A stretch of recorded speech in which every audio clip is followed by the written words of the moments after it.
wabarakatuh. Hello Fisik, go together and good luck. Dalam video pembelajaran fisika SMA kali ini kita akan membahas tentang induksi magnetik kawat berarus listrik untuk fisika SMA kelas 12. Let's be smart to learn fisik.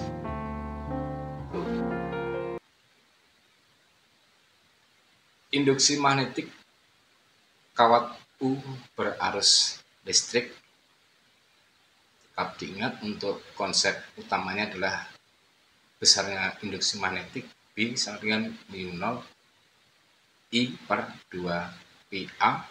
Untuk penghantar yang pendek, maka besarnya kuat medan magnetiknya adalah B sama dengan mu0 kali I per 4 pi A kali cos theta 1 plus cos theta 2. Nah, kita gunakan untuk menyelesaikan soal berikut ini. Arus dalam kawat pada gambar adalah I ampere. Tunjukkan bahwa besar induksi magnetik di titik pusat kawat P akibat setiap segmen kawat adalah BP sama dengan mu0 I per 2 pi BA kali 4A plus B. Perhatikan pada gambarnya, ada kawat U dialiri arus listrik. Untuk sisi yang sebelah kiri panjangnya A, di atasnya adalah B, dan di sisi sebelah kanannya adalah A panjangnya. Nah, setelah kita lukiskan kembali kawat U ini, mari kita lukiskan jalannya arus listrik dari sebelah kiri menuju ke kawat yang ditekuk ke atas sebesar I, kemudian ditekuk ke horizontal sebesar I juga ke arah bawah. Untuk vertikal bawahnya adalah juga mengalir arus listrik besar I dan dilanjutkan ke kanan. Nah, kawat U ini punya jarak yang sebesar B kaki-kakinya, dan kita tarik garis penghubungnya adalah yang berwarna biru, warna garisnya titik putus-putus. Dan berdasarkan dari konsep dasarnya untuk kuat medan magnetik pada suatu titik tertentu untuk kawat yang panjangnya tertentu L, pada ujung-ujung kawat pengantar tersebut sebagai pedoman kita lukiskan pada suatu titik tertentu di titik 0, titik P misalnya ya, yang jaraknya terhadap titik kawat penghantar tersebut adalah A dari gambar yang ada, maka membentuk sudut theta 1 sebelah kiri dan pada sebelah kanannya membentuk theta 2. Besarnya kuat medan magnetik pada titik P adalah sama dengan mu0 I per 4 pi A cos theta 1 plus cos theta 2, dan seterusnya. Marilah kita lukiskan untuk kuat medan magnetik dari masing-masing segmen. Nanti kita hubungkan garis putus-putus dari sudut antara A dan B ini adalah sebesar membentuk sudut alfa, dan sisi miringnya adalah R, kemudian yang sebelah kanannya juga sudutnya alfa, sisi miringnya adalah R, di mana kita bisa mendapatkan bantuan dari perumusan matematik cos alfa sama dengan sisi samping per sisi miringnya. Sisi sampingnya adalah A dari sudut alfa tersebut, dan sisi miringnya adalah R, di mana untuk data yang ada pada gambar segitiga ini ada jarak sebesar setengah B terhadap titik P untuk kawat pengantar yang pertama maupun pada kawat pengantar yang ketiga nantinya. Dengan demikian maka secara perumusan Pythagoras besarnya garis miringnya adalah R sama dengan akar A kuadrat plus setengah B dalam kurung kuadrat. B sama dengan akar A kuadrat plus seperempat B kuadrat. Dan kalau kita keluarkan dari akarnya untuk dijadikan per 4, maka A2 pangkat 2 dibagi 4 supaya tidak mengurangi nilainya, maka A pangkat 2 nya dikalikan dengan 4. Jadi 4A kuadrat per 4 plus seperempat B kuadrat hasilnya setengah akar 4A kuadrat plus B kuadrat. Setelah R-nya ketemu, maka cos alfa sama dengan A per R sama dengan A per setengah akar 4A kuadrat plus B kuadrat.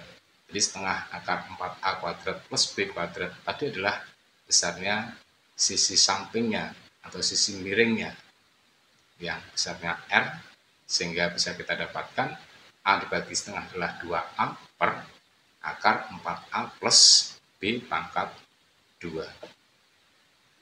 Sedangkan untuk sinus alfanya, sisi depan per sisi miring, sisi depannya dari sudut alfa adalah setengah B, sisi miringnya adalah R, maka setengah B per R dengan R-nya adalah sama dengan setengah akar 4A kuadrat plus B kuadrat. Jadi setengah B per setengah akar 4A kuadrat plus B kuadrat, setengah dibagi setengah habis, sehingga untuk sinus alfanya adalah sama dengan B per akar 4A kuadrat plus B kuadrat. Nah, kuat medan magnetiknya di titik P ini adalah dihasilkan dari 3 segmen, yaitu segmen pertama adalah penghantar yang berada di sebelah kiri yang panjangnya A, kemudian segmen keduanya adalah di atas yang horizontal panjangnya B, dan segmen ketiganya adalah di sebelah kanan panjangnya adalah A. Nah, setelah kita identifikasi untuk kuat medan magnetiknya di titik P karena kawat 1, kawat 2, dan kawat 3 adalah kita selesaikan untuk pencarian kuat medan magnetiknya di titik P ini. Tadi cos alfa adalah sama dengan 2A per akar 4A kuadrat plus B kuadrat, dan sinus alfanya adalah B per akar 4A plus B pangkat 2. Nah, ini kita tuliskan kembali supaya kita bisa pakai untuk menjadi pedoman untuk penyelesaian kuat medan magnetiknya di titik P dari kawat O ini. Dan juga rumus dasarnya B sama dengan mu 0 I per 4A kali cos theta 1 plus cos theta 2. Karena segmen 1 dan segmen 2 panjang kawatnya sama, berarti kuat medan magnetiknya yang dihasilkan di titik P adalah sama, yaitu B1 sama dengan B3 sama dengan mu 0 per 4pi per 2 atau setengah B kali cos alfa plus cos 90 derajat. B1 plus B3 berarti sama dengan 2 mu 0 I per 4 pi B per 2 kali cos alfa plus cos 90 derajat. Cos 90 derajat adalah 0, sedangkan cos alfanya adalah 2A per akar 4A kuadrat plus B kuadrat, sehingga dengan demikian B1 plus B2 adalah sama dengan 2 mu 0 I per 4 pi B per 2 kali 2A per akar 4A kuadrat plus B kuadrat plus 0. Maka dengan demikian untuk Selanjutnya B1 plus B3 ini adalah sama dengan, untuk 2 dengan 4 habis, 4-nya adalah 2, dibagi 2 jadi habis, sehingga nilainya jadi B1 plus B2 sama dengan 2 min 0 IA per PB akar 4A kuadrat plus B kuadrat.